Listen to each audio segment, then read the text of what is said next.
So good. Without further ado, Mayra. Thank you all so much for joining. I have to tell you that I'm so much better behind the camera than I am in front of the camera. That's where my comfort level always has been. That's why I was never in front of the camera when I was in media, just because it was just not who I was. I love media, but I want a show of hands, and I guess maybe you can help me with the people that are streaming. How many people in the room are marketing majors or have degrees in marketing? Okay, a few of you. How many in here are advertising? Yay, hi Lauren. Sorry.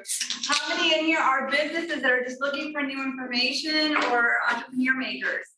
Awesome, a great deal of you. That's awesome. So hopefully, thank God there's not a lot of marketing and advertising. I may get shot by one of you all if you don't like what I say today.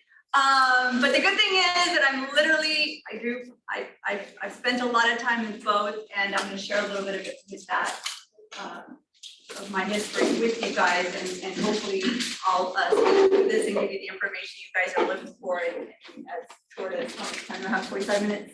45 minutes. I'm going to try and go through this as quickly. So if there's anything that I go too fast on, you want to reach out to me, I'll give you my email address, or we can stay a little bit after, and I'm happy to connect with all of you for questions or for any other information you guys may be looking for. So I guess let's go ahead and get started. So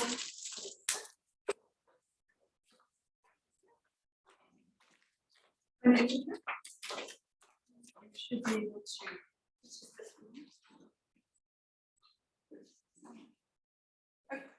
You advance it with, yeah, there we go. Arrow advances. Yes. So marketing versus advertising smackdown. I don't know if Vivian came up with this title, but I love, did you come up with it? I love it. I love it. I was like, oh, bless, this is gonna be huge. And I'm gonna get into so much trouble with some of the professors that are like, don't wanna lose one of their students. I promise you, I'm going to be extremely diplomatic, and you're gonna leave here with your own choice and what I tell you, but there is gonna be one that reigns supreme. I'm sorry, there just is.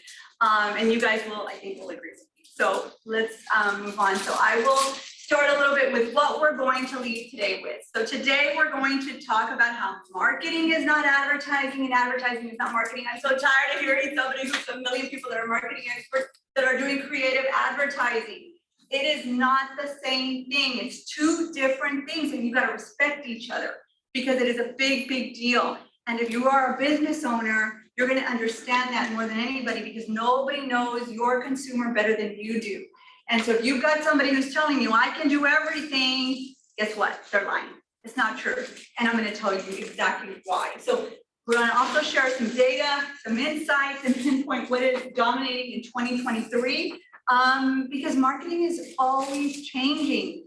And advertising does change, not as quickly as marketing does, because from one day to the next, guess what? We saw this in 2020, a pandemic can hit, and everything you had planned for the next year is out the window. You have to refocus and prioritize what is happening right now. What happened yesterday doesn't matter. What's going on, the future is what is your priority right now, to make sure that you keep your company is continuing to bring money in, and that you're continuing to reach new audiences, right? So, and then the last thing, of course, is to be inspired, right? Even you can't break it. So if something doesn't go exactly, I can tell you that from the 100 to the billion-dollar corporations, there are campaigns and there are things that work and there are things that don't work. And so you dust yourself off and you move on, and you have to just keep going. So I'm gonna back up for a second. So I don't know, how many of you saw the new movie Flaming Hot?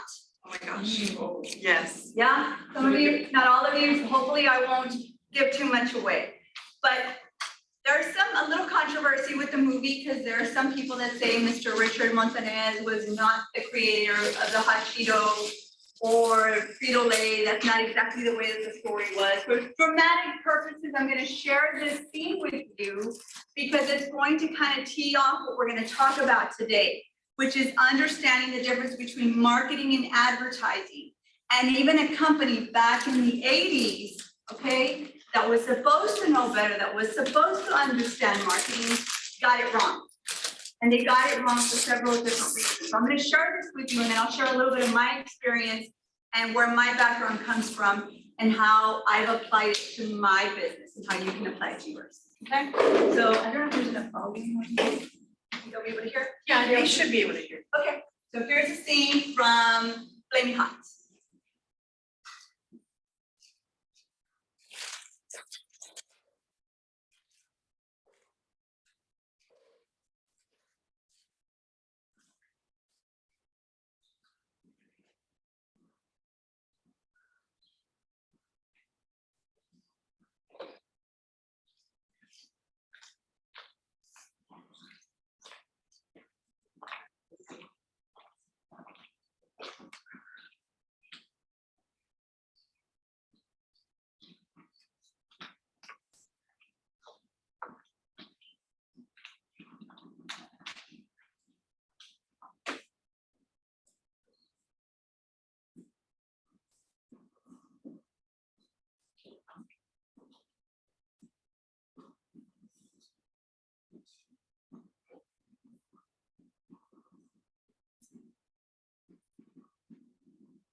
So in this part of the movie, Richard Montañez, right, he is a janitor at Frito-Lay, right, working his way up to being just a product engineer, right? No aspects, no education, no anything.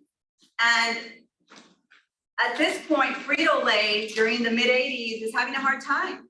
Sales are down, we're in a major recession. Ronald Reagan is president and they're trying to get through these horrible economic times. And Frito-Lay has already laid off like a quarter of their workforce in a lot of the different cities across the country. And the CEO has come down and said, hey, we need some new ideas. And so here's Richard, and he's sitting in the lunchroom and he's pouring Cholula and as much spicy stuff on his food to give it some taste. Because that's what, you know, not just Latinos, but gringos also like taste, also they like spicy food too. But in this point, in this movie, for this dramatic purposes, it was the Latino sitting at the lunch table adding Cholula to the fruit. Anyways, and he asked for new ideas and innovation, and so that's kind of where the spark came from. The scene that we're seeing right now is very true to what we continue to see as marketers, as business owners, and as advertisers, okay? And we see these products that launch and go through these huge launches and they miss the mark because they don't understand the audience. They don't understand the consumer. And in this example, that's exactly what happened.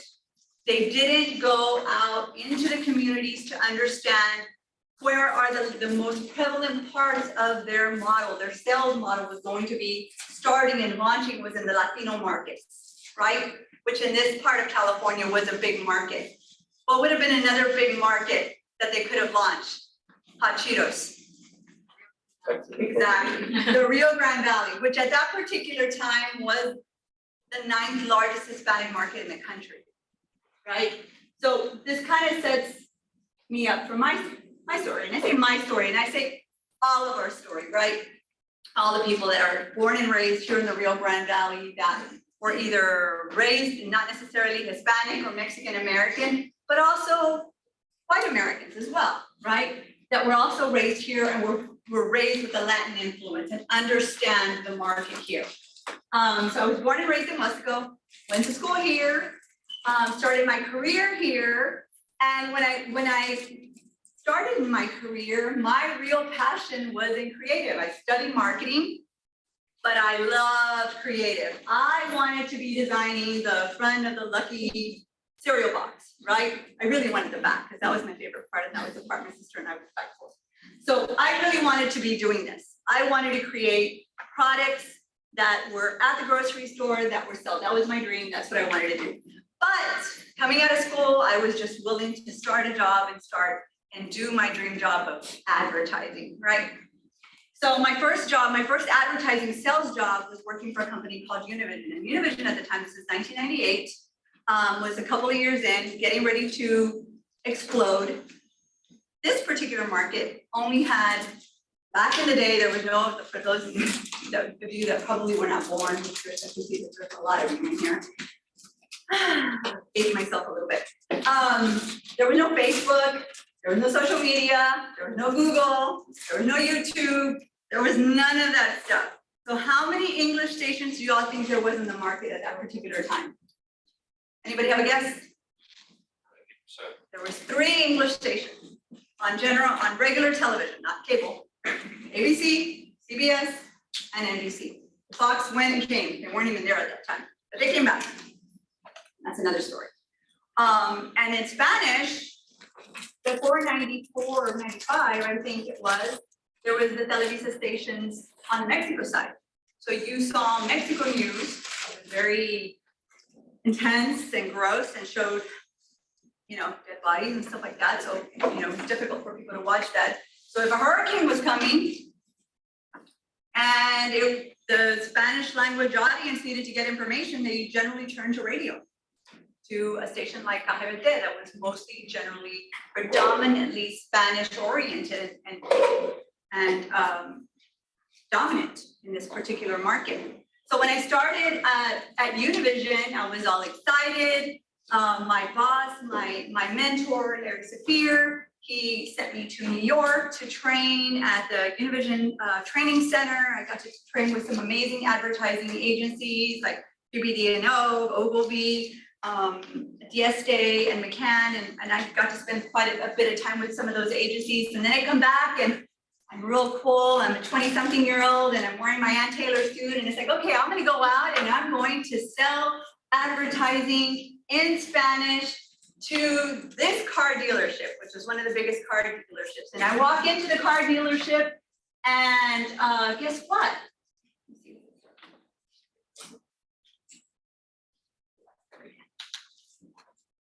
Yeah.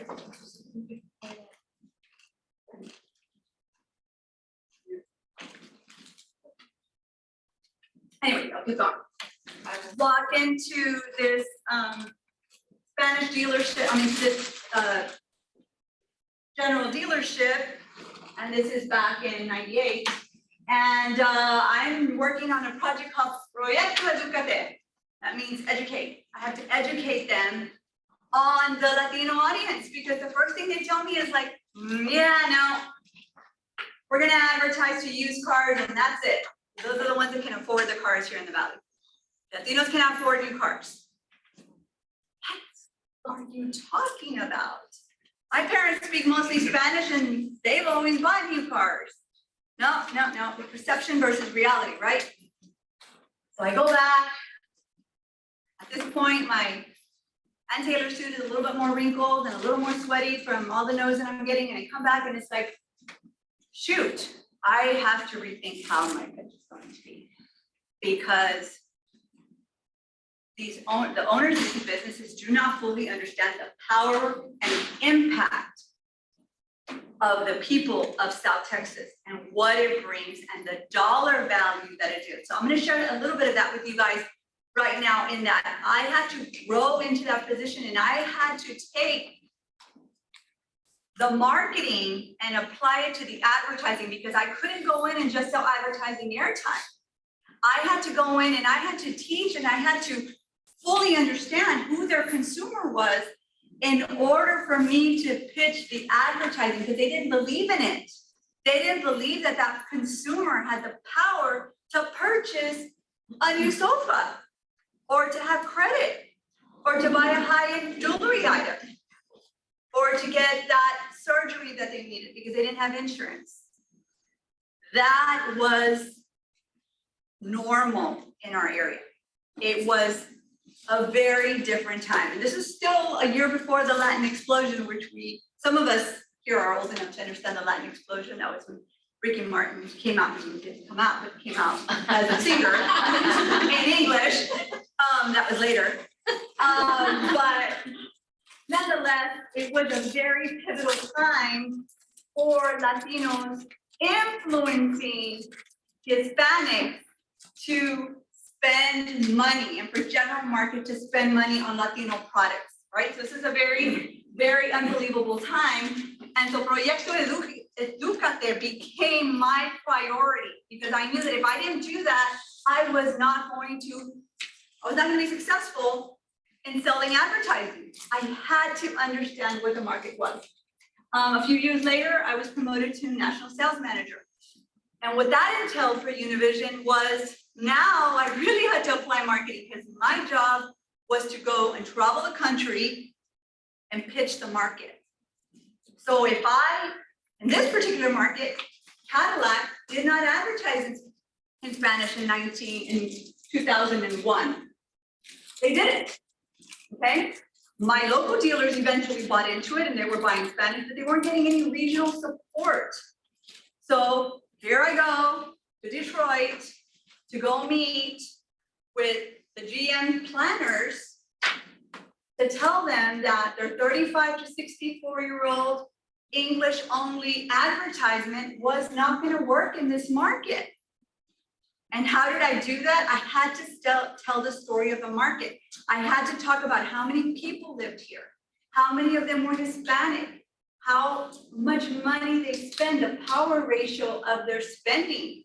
And I also had to tell them about the language stratification of how many spoke Spanish before English, and to get them to understand that this market, Hispanic market, is the general market, not the other way around. You're going to come and spend money and you're going to allocate so much money for every single Cadillac that's spent. If your last name is Martinez or Gonzalez or Hernandez, and you bought a car in 2001 that was a Cadillac, and $150 went into that bucket, guess what? Hernandez, Martinez, Gonzalez didn't count for the Hispanic budget. There was no budget. They were not going to talk to you. They were going to keep talking to the people that only watched English TV. And so the market, the Latino, continued to get ignored. So got on a plane. My mentor again, Larry, get on a plane, kid, go to Detroit and convince them who the market is and how you connect with them. And if you have to, you buy them a plane ticket and you bring them here. Did that have anything to do with advertising? Not one thing. I couldn't get to the advertising until I convinced them that they had to invest in our market and they had to understand the culture, the cultura, the valley, and how people worked here. Our market was not 35 to 64. Our market was buying Cadillacs at 25 to 60, 25 to 54. It was much younger. Why? Because people, the standard of living down here was way less expensive than it was to live in a Houston, a Dallas, and Los Angeles. In Los Angeles, you could have a 900 square foot home. You had to pay, it was going to cost you $1 million, even back then. Or here, at that particular time, you could get a 1,400, 1,500 square foot home for like $99,000, $95,000, $105,000. You could buy a decent home. Not in those other cities. They couldn't treat us the way they were treating everybody else. But it wasn't going to change unless we made it change. And that's where my marketing story starts, in an advertising business. Okay, so go to the. Sorry, is it still on? No, I'll be your clicker. Okay. So just to give you an example, this is current, right? I couldn't go back to find the exact details of what I wanted to find for you for Nielsen. Nielsen still used the old books back then, remember? So I'm going to give you some insight as to where we're at right now, and I'm going to tell you where we were 25 years ago. Okay, so right now, the Rio Grande Valley, the entire DMA, which is 4 counties, continues to be 4 counties, encompass 1.3 million Hispanics. Okay, back 25 years ago, that number was a little less than 1 million. Okay, so what most of these companies didn't take into account was, guess what? This beautiful little spillover down below us, which is another south, the Mexico border, right? So all of the television stations down in the valley that we have a lot, spilled over. So people would get a lot of their information, shows, programs, they learn English from that spillover. Okay, so we had an incredible amount of impressions that were going into the Mexico area. So instead of it just being a little less than 1 million people on the Hispanic end, we were now hitting at least an impression of close to 3 million, right? With 11 international bridges, we were one of the most connected areas that people and companies were looking at to do business at. Couldn't get that in El Paso. El Paso only had a couple of 2 or 3 bridges, right? Had 1 million people, but it was not the same. San Diego, same story, not the same. Didn't have the 120-mile radius from Roma to Brownsville that we had here. So very strong, very compelling stories that to this day, you can tell people that you're trying to do business with, those of you that are in the business industry, of why they should be doing business here and not in another market. And look at the Hispanic consumers, spent an estimated $20.2 billion in 2022. Back when I was in NSM, we had a store coming into this market called Ross, Dress for Less, okay? And Ross Dress for Less would advertise in English in a lot of the markets they were first going into. But we get a call saying that the ad marketing director for an ad agency called Ad Marketing in Los Angeles, his name was Marty Kagan, I'll never forget him to this day. And he calls 2 Hispanic markets to go and pitch their markets. I was one of them and El Paso was the other.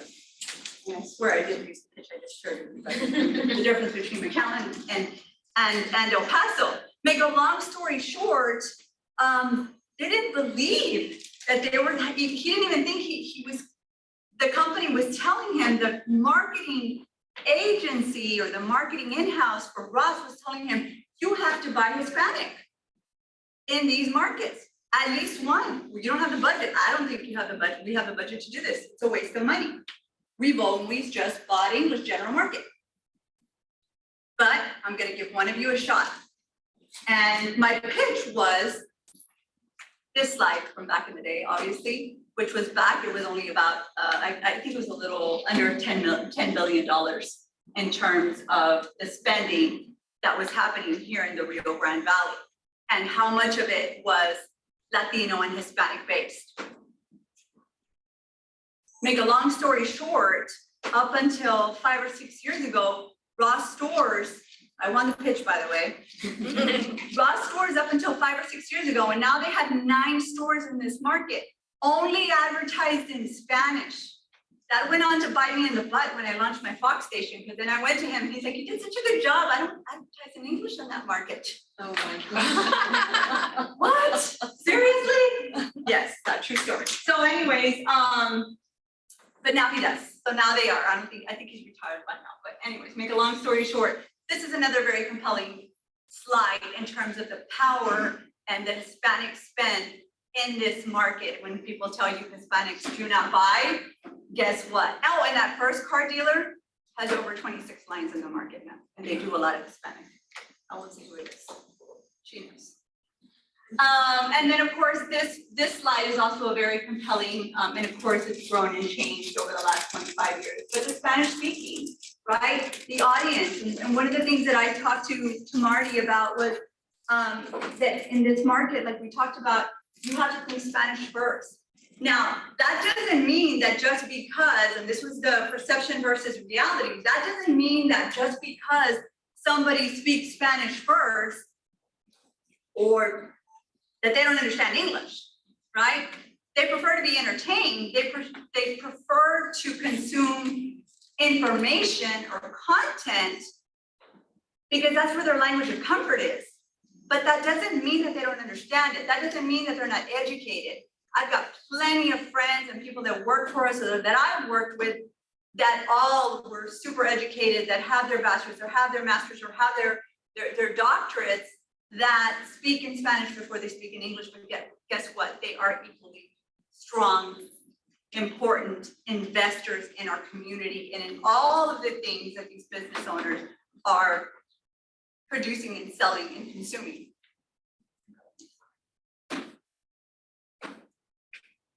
So what shapes media? How does marketing shape media, right? We get to the bottom of it, some of you that are not my marketing majors, right? Marketing is the how, right? It tells us how to handle, how the product is handled, how to service the promotions, the distribution, and the prices. It's super duper important. The marketing is the who are we targeting, why are we targeting them, and what is the goal? What are we trying to accomplish from this particular product, right? How do we get to the end result the fastest way, right? With the least resistance, as efficiently and as effectively as possible, and make sure that our companies and our corporations continue to grow year after year. You can't get this from the advertisement. You just can't. Once you get past this phase and you have truly identified, then you can get into the fun stuff, but that comes a little bit later still. So again, sticking with, it used to be 4 Ps, now we're up to, I think it's 6 Ps. So we've got product, we've got the people, we've got the price, we've got the place, the promotion, the physical evidence, and the process. All of these things are equally important. And I ask you, at what point can you move away from this phase? You never can. You are constantly, as a business owner or the person who is running your marketing department, has to keep their eye on all of these parts at all times, because things are constantly changing. The demographic, the qualitative, people that are moving into the area. You know, we've seen a great example of people and changes is Austin.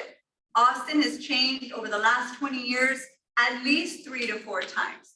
Can you imagine if you kept marketing, or your marketing plan continued the same way in Austin? You would be losing a tremendous amount of value in your company. So you have to keep moving and changing. Price is another area that is constantly changing, right?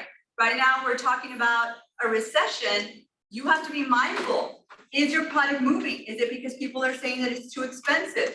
How are you dealing? If you're a grocery store owner, right? Eggs got really expensive. How are you negotiating with your, the people that are selling you product to make sure that you're trying to keep costs down? What is your other strategy? What are you changing to, right? And place, same thing, goes back to the marketing. Are you easy to find? We talked about Ross opening up, has 9 stores now. They're all along the expressway. Why? Because they want to be accessible to people. They know that people are not going to be driving, a lot of miles because gas is expensive. So are you accessible? Are you in the right areas, in the right places to be connecting with people? And do you have the right promotions, right, to be connecting with people? Is it easy for people to buy your product, right? If you're in that category where it's over a certain amount of money, do you have payment plans? Do you have the right credit options in your systems? Can you buy your products online? And then we get to the fun stuff. Once we've defined all of those things, right? Then we can start saying, okay, I know who my audience is, right? I'm trying to sell a Consuela bag that's $80 or whatever it is. It's a female, it's an 18 to 34-year-old. I don't have a lot of money, so I'm gonna rely on pushing it on social media, maybe some YouTube, maybe some pay-per-click. And so you have options to push your message out and to connect with people. I always like to tell my clients, make sure that you don't ignore the things that you own first, the frees, right? The frees are the people that are following you. Those you want to curate, you want to take care of them so well, right? You want to continue to encourage new followers. And you want to continue to do those new things. And this way, when you do get that budget to go out and really brand, either through an outdoor billboard or through television or radio, you have a good foundation, right? To kind of zone in and bring your campaign and whatever media or marketing campaign or advertising campaign that you're going to do, bring it full circle. So, what are our responsibilities? Boy, oh boy, this is where it really differentiates. This is where me sacan la cara when somebody tells me, hey, you know what, advertising is similar to marketing. No, no, no. Marketing is developing the brand, right? It's understanding the competitor analysis. When I came in here a few weeks ago, or I guess a month ago, and I saw these amazing entrepreneurial projects that I saw, everybody did an amazing job at presenting and understanding their SWOT, the strength, their weaknesses, the opportunities, and the threats. That starts at this end, right here, in the marketing. If you don't have a strong SWOT and you don't know what your competitor is, you're gonna have a very big uphill battle for yourself. You need to understand how and where you fit in the scale of your competitors. And how are you going to push forward to get past that, right? Because that's what you're in business. You want to have the most market share. But you have to understand what your competitors are doing in order for you to compete.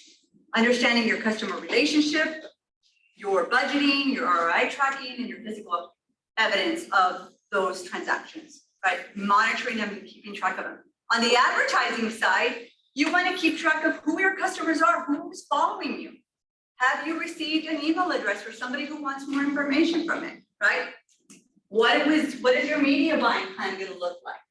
Did you do research and managing, right? Or did you just get a package from somebody who showed up at your door? Never do that. Okay, somebody said, I have a great deal. Yeah, no, in the trash can. Don't do it. They need to understand what it is, who you're targeting, and you can't do that if they're just giving you a package and you're just putting something out there. Okay? So communication between the stakeholders. How are you communicating and how are you connecting? The advertising part, this is the critical part. If you have all of these things, it makes it easier for them to do this job. And then of course the purpose, right?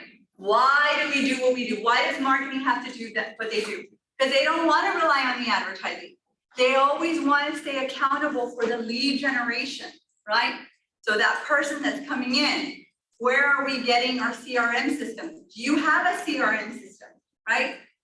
Where are those leads coming in? What are they doing? What are they spending money on? What are they looking for? Did they come to you and you didn't have something that they thought you were going to have? Are you interested in now picking up that product because you're getting a lot of people that are interested in it? You can get a lot of information at the purpose level if you keep track of it. And that's what your marketing director should be doing. Your marketing director shouldn't be doing this part. They should be doing this. Because this is the heart of your company, right? So the product development and the tracking the results of all the marketing initiatives, that all comes into play in the marketing part. On the advertising side, obviously, this is where you're attracting new businesses, right? Or new buyers, should I say, to discover your project. This is your first impression. This is the part where you fall in love with the product, or you create the tentación to say, hey, that's something interesting, right? How do you keep that continuous so it doesn't get old, so that the flame doesn't go out, right? Motivating existing customers to make repeat purchases, right? Are you going back? Somebody purchases a product after you have an amazing advertising campaign that goes out. How are you going to keep them to come back, right? You offer a 10% discount, or you bring them back and you come up with some incentive promotional things that you can offer during social or through traditional and non-linear advertising. And then the different techniques that are used, right? Into the marketing, you have the inbound marketing, which is informational, the content marketing, which is the stuff that people are looking for in an organic setting. So you're putting out information about a new product or a new service, a new procedure, something new. You're using email marketing to reach that person. Email marketing is one of these things that continues to do well for people that are looking for information, right? Or different auxiliaries, maybe it's affiliate marketing. And the advertising techniques that are used to push out products are the traditional advertising, print, television, billboards. Billboards are one of those that drives me bananas when I see a million things on a billboard. You want to keep it simple, no more than 3 items. You got literally 3 seconds to make an impression. They're not going to remember a phone number. Don't put it on there. It's just like, don't do it. It's not possible. Keep it simple. Keep it very, very simple. Retail advertising, shelf marketing, billboard ads, native advertising is always great. Blogs are always awesome. great way to grow your web and your SEO and your SEM. So these are just some different techniques that you can use. You can get into more detail for that. So what is happening in our world in 2023? That there are a few things that I can share with you. I literally cut this back like 8 times because it was just too long, and I know I'm running out of time. How am I doing with time? You are at 11 minutes to go. Okay, so I'll go through this really quick. So some captivating insight that I wanted to share with you. We keep hearing these words about recession and stuff, but I still think this market is not quite there yet. I still think we're still thriving. We have a lot of great construction and a lot of new buildings going up, but I'm still going to share with you what is happening globally in 2023. So what our social media users are still growing despite what you hear.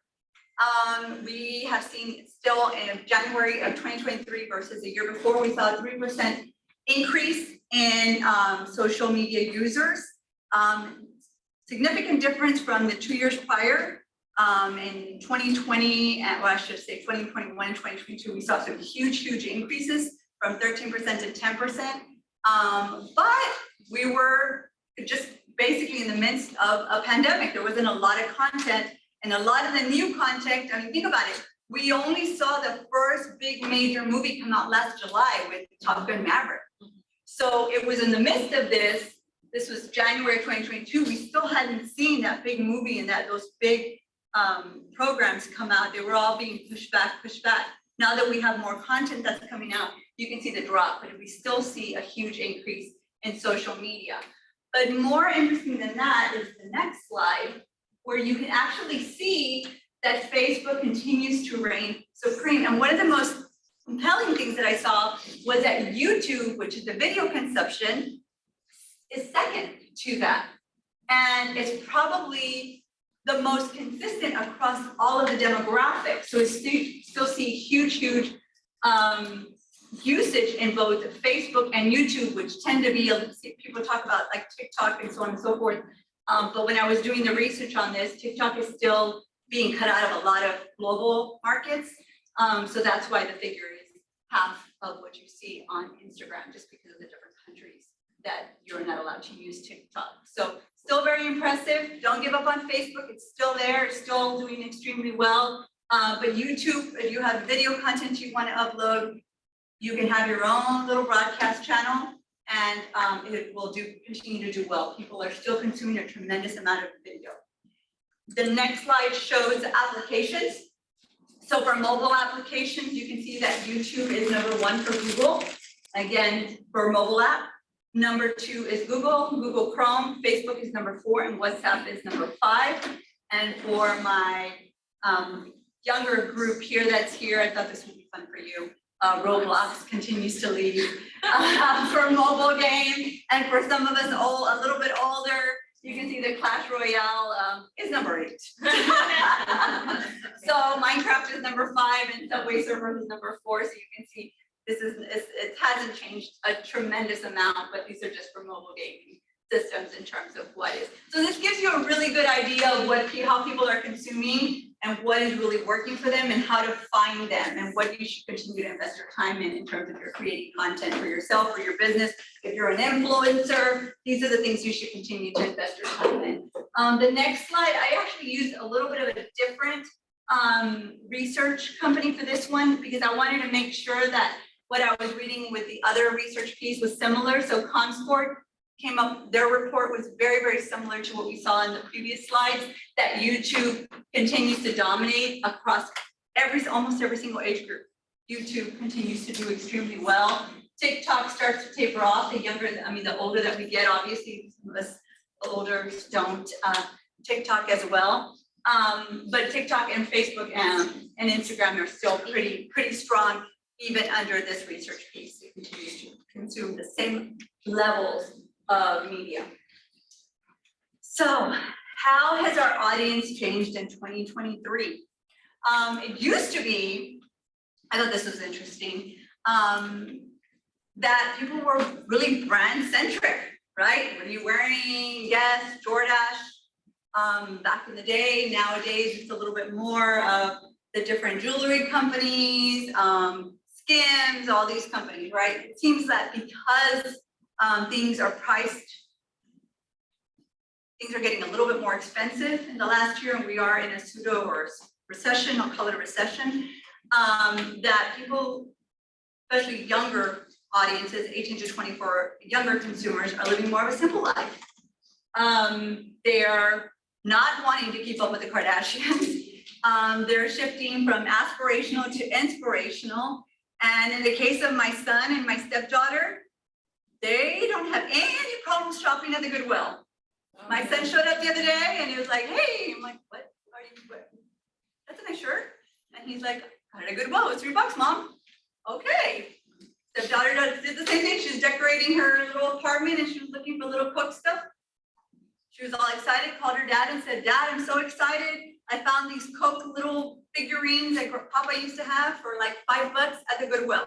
So great example of thrifters, not thrifters. People are changing their buying patterns. They're buying smarter. They don't feel the need to be wearing these, all these name brands and spending a lot of money on it. The sad part is that I learned is that Americans are not as happy as we once were. People are oh, there it is. 19% of Americans say they're happy. 19% of Americans say they're happy. We are shopping for more apps that are involved astrology, meditation, spirituality, or things that calm their anxiety. That's becoming more and more normal in terms of what people are looking for. We consume more true crime shows than any other type of genre. Okay, why? I read that it had something to do with that. There was a finality and they had like, you know, they figured out who was the one that caused the murder most of the time. And so it brought people's anxiety down. Also learning that if you are an advertiser and you're trying to connect people to a campaign, that general audiences are spending less and less time watching live news. That's really sad. But the reality is that you consume your news now 24/7. Nobody's gonna wait till 5 or 6 or 10 o'clock or in the morning to get what's happening in the world. Well, maybe just my husband. He's the only one that insists that at 10 o'clock he's gotta watch news. But he's not the demo I'm trying to target. But at the end of the day, again, very important. I mean, these are true things that people, I think that we can all relate to, right? We've all changed the way that we watch news or consume information. And these are things that we should be paying attention to. Podcast genres saw 21% growth. Huge. More and more people are listening to podcasts. So if you're trying to find an audience, you have a limited amount of money, and you're trying to advertise to somebody that's a little bit different, look into podcasting. A lot of people are consuming their information and content that way. Action and romance are still doing those type of shows. So I guess you can't change it, the Cinderella. A few things that I wanted to share with you are how to market some new marketing tactics or some tactics that are still doing well. So influencer marketing is not as strong as it was 2 or 3 years ago, but it continues to, a lot of major brands continue to use it, especially on TikTok. So a lot of influencers are still making a tremendous amount of money. You're seeing the Dunkin' Donuts creating contesting and stuff with these big TikTok stars to boost brand awareness and to find new audiences and to springboard. The next tactic that is being used tremendously is collaborations. Collaborations is one of those that some, especially that you're seeing with a little bit of the older brands, right? The JCPenney's, even some of a brand like a Dolce & Gabbana that's a little bit older and it has always skewed a little older in terms of the people that shop there. They're looking for those younger audiences that follow the Kim Kardashians, right? Or a collab between her skin line and a new product that they may have, because they are running out of, I mean, they're kind of hitting a corner of where they've tapped out as to finding new audiences. And these collaborations are very, very important to most of these brands. And you're seeing more and more of these, especially in the music industry, some of these stars.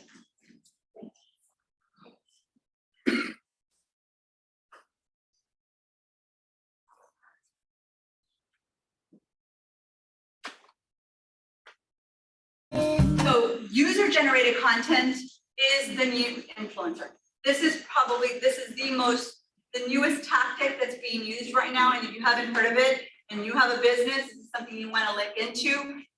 Or if you are somebody who, for example, you got Jason's Deli in front of you and you just want to talk about this particular product and you want to inject it into how your family enjoys it. This is user-generated content, and people are more attuned to this type of promotional and content use versus influencer. Influencers start to move out. Why? Because people don't trust it. They're getting something they're getting something to promote the product, and with user-generated content, they're not. So it's more organic. People trust it. They feel comfortable following somebody and listening to the advice and buying the product when they see this type of advertisement or this type of promotion that's being done on social media across the platforms. So who reigns supreme, marketing or advertising? And so I'm not gonna get shot by anybody, right? So here's the reality, is that my experience has been in advertising for 25 years. I love advertising. My title is Chief Creative Officer, right? Which is largely the advertising part. I can't do my job without the marketing. I can't, and no one can. Okay, and if anybody tells you different, they're lying. I'm sorry, I'm gonna say it again, they're lying. They're not telling you the truth. You have to know who your audience is. You have to know who your consumer is. You need to know everything about them and about your competition. And you can only do that through marketing. If you skip that step, it's gonna be that much harder for you to get through the advertising campaign, and it's gonna be that much harder for you to connect with your consumer. So my answer is can we go to the next slide? So be inspired, know your audience, know your consumer. That's what the marketing teaches us, right? Don't be afraid to storytell. That's the advertising part. Be creative, be a better storyteller. That's the key to advertising across all platforms. If you can't tell the story and you can't connect to people, you're not going to be successful. You're not going to get that advertising campaign to win and to connect and to convert, which is the overall goal, right? Stop worrying about yesterday. If it doesn't work, if it's not creative, if you only get one like, keep trying, right? How are you keeping? So I'm going to share with you.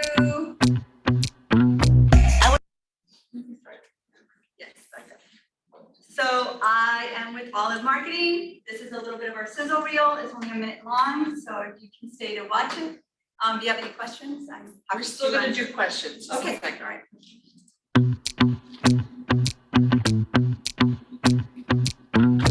I was made to stick out, I ain't never gonna blend in. I look at breaking out, this is just the beginning. Gonna break down the door, I ain't knocking. Ain't no catching the beat, cause it's dropping. Wanna give it some more, I ain't stopping. Watch me flip out. Hello, hello, hello. Hola, uh-oh, uh-oh. Hello, hello, hello. Hola, uh-oh, uh-oh.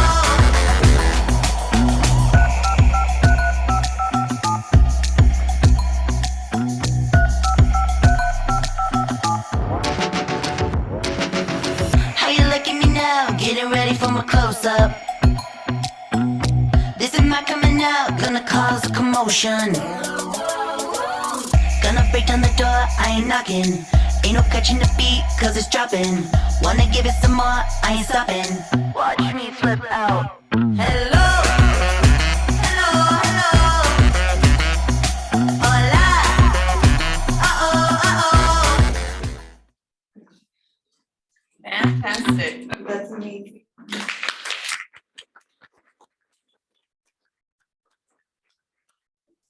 Yes, so I don't have a question, I just have an observation. Yes, ma'am. You did a fabulous job Thank you. differentiating the difference between marketing and advertising and how important marketing is. Thank you. And so I thoroughly enjoyed your presentation. Thank you. Thank you. Thank you. Anybody on Zoom? Oh, Max. I had a question. So when you said that the markets are evolving, are they the markets that are entering, like the Gen Zs, or does it change throughout all the other markets, the older individuals? You know, I would say that originally it was very, specific, but everything is changing. Everything is changing based on consumer buying patterns, on the economy, on how people are spending, pricing, the market. And so you constantly just need to be paying very close attention and understanding, like if you're in construction, for example, as my friend is over here, how much is it costing from the lumber to the shipping to, it could be very easy that the lumber is not very expensive, but guess what? Trying to get the product here from one place is driving the price up. So how does that trickle down to the consumer? So yeah, you truly need to understand all of those phases to better understand how are you going to market your product, because you can't get it from there to the actual advertising. You don't have a very specific way of who you're targeting. It could be very well that, you know what, I don't want to go direct to consumer. I want to be more to the corporation, or I want to go to a municipality direct, because it's just too difficult.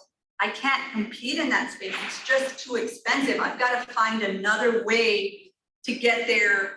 You saw the maze that I had up there. How do you get there the quickest way where it's not going to cost you, the business owner, so much money, or the consumer?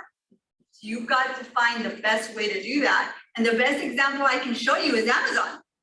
You just said, I'm just going to go directly to the company that's making it, and then I'm just going to send it directly to the consumer, and I'm going to cut out the middleman. It's going to cost less money to them, and it's going to reshape how Walmart, how H-E-B, how Target, how everybody looks at their model of doing business, so that they can keep costs down. Do we have any questions on Zoom? Yes, we have a question in the chat. What is ROI tracking? So return of investment. So return of investment is how much does it cost you to do business? So say, for example, like what we just talked about, right? So how much from the point of getting that product from the whoever made it, right? From that point all the way to the consumer, to the advertising, all of that is put into the equation to figure out how much is that going to come out of you, right? You need to figure it out. In retail space, for example, my sister's a fashion designer, it's 2.5 times the cost. So that's not even equating the how much it costs her to lease her space in New York City, which is over 20 grand a month in lease space. So if she's selling one garment, that's a blouse that's $385. How many of those blouses does she need to sell to clear her rent of $20,000? So if you don't understand that and you don't do the math, you're going to go out of business really, really quick. So you have to understand, is it worth it? Do I have enough money in my arsenal to spend $2,000 a month on advertising? Can I even afford that? Based on how many shirts is it going to take for me to get there? How many shoes? How much makeup? How many houses do I need to sell? The return of investment is what it costs you after you've done all those things. You've paid everybody off. You want to make sure you keep a little bit of money, but you need to understand, is it worth it? We have a question back there, Derek? Speak up. I just wanted to get your advice. Do you have any recommendations on who might be able to, who produces accurate industry research reports for the RGV? Say I wanted to do a deep dive in the restaurant industry down here, or in the jewelry industry. Does anyone produce that? University of Texas. We need to talk. I would say no. I would say, I mean, right now what it is, it would be that whatever tax reports are out there, liquor information we get from the state, revenue reports from the city, it's going to be very isolated to whatever reports we get from the economic developments for each individual city in terms of what's reported for tax purposes. So no, not really. I wish there was more of it. We rely tremendously on the content that we get from some of these companies that I'm happy to share with. Do we have any other questions? One more. Max? Sorry. So when you're doing your marketing campaigns, what key metrics do you look at when you're inside social media? Well, social media is probably one of the easiest to look at because it's every day, you can measure who is following you and who is not following you. You can look at your competition and you can kind of get a strong idea. But the beautiful thing with social media and with Meta is that you can get real. There's no like, when you're buying traditional media, you're looking for reach and you're the aspiration of what you hope to get to in terms of an audience. And with social, it's right there. You can see if something is working instantaneously, immediately. I can tell if something is going to go or if it's not going to go probably within the first hour. So with social and with things like YouTube, I mean, those type of TikTok, those kind of things, it's awesome because you can, I mean, it's almost a testing site for what you should be doing on traditional media. If you're not using that as a testing site, then you're kind of wasting your time. You really are. We have a question right back here. Does your marketing firm have a TikTok? We don't, only because we are going, we're really targeting business owners. And we've learned that it's not as, we are not our clients. So we're looking for a more qualified business model. And so we don't. Any other questions on Zoom? No question. Okay, well, thank you so much, Mayra. welcome. We welcome you.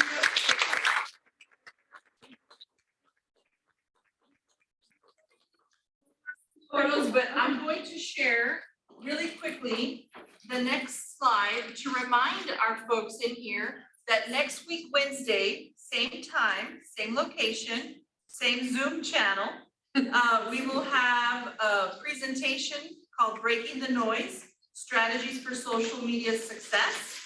Then the following Wednesday, the 28th, we'll have another presentation by Josh Howard with Brand Genius Marketing Agency talking about swipe right on social media, how to create content that clicks.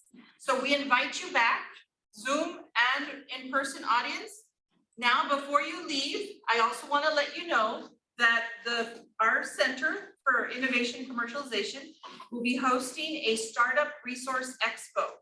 And the reason we want to share this is going to be happening Friday, July 21, from 10 a.m. to 3 p.m. You're thinking, what are y'all doing for that much time? Well, lots and lots of stuff.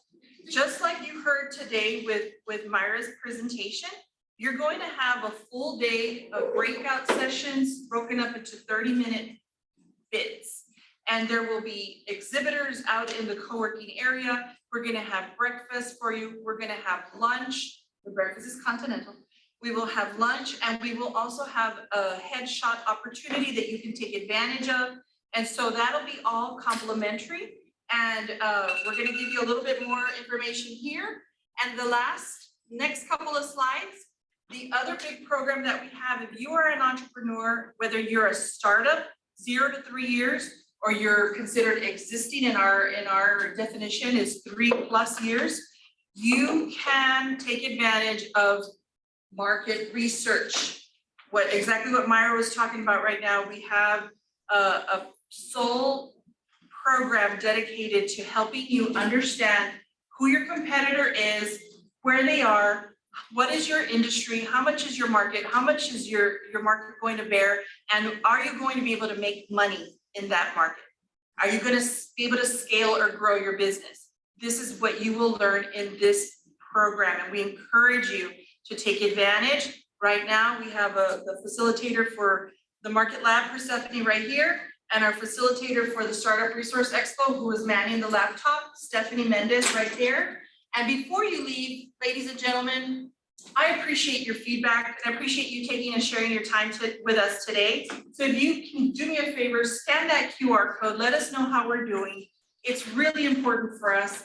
And thank you so much. Thank you, Zoom guys.